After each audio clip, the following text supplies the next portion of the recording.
Hello and welcome back. I am Ms. Shemba, the instruction librarian at the Catherine Brush Library. Along with the other librarians and your history teacher, I will be guiding you through the research process.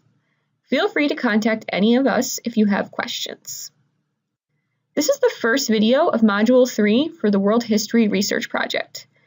There are a total of 2 videos in this module. This first video will introduce you to primary source material. You will learn the definition of a primary source. We will also look at some examples of primary sources.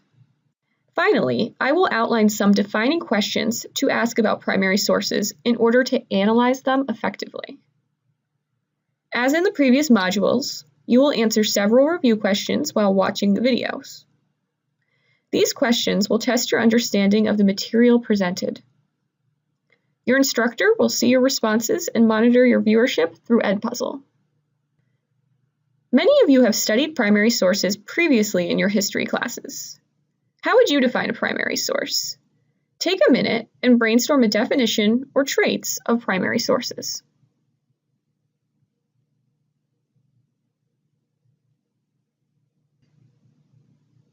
Here's a definition of primary sources taken from the University of California's library.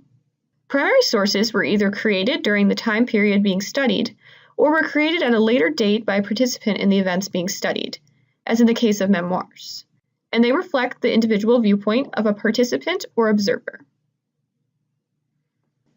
Now that we've looked at a definition of primary sources, now brainstorm some examples of primary sources. Did you think of any examples of primary sources? The ones that might be unfamiliar to you are ephemera and realia.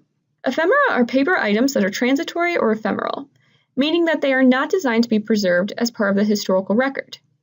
Examples of ephemera are playbills, pamphlets, and ticket stubs. Realia is a synonym for three-dimensional artifacts, such as soldiers' uniforms, pottery, locks of hair, bones, and countless other primary sources.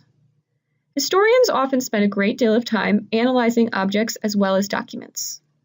In analyzing a primary source, you should consider if it is a public or private source.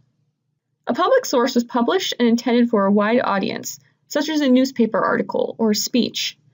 A private source is one that the author never intended for a wide audience to view, such as a diary entry or a letter. Public and private primary sources will provide very different perspectives on the same event. Now that you know more about the different types of primary sources, you should consider some defining questions to ask.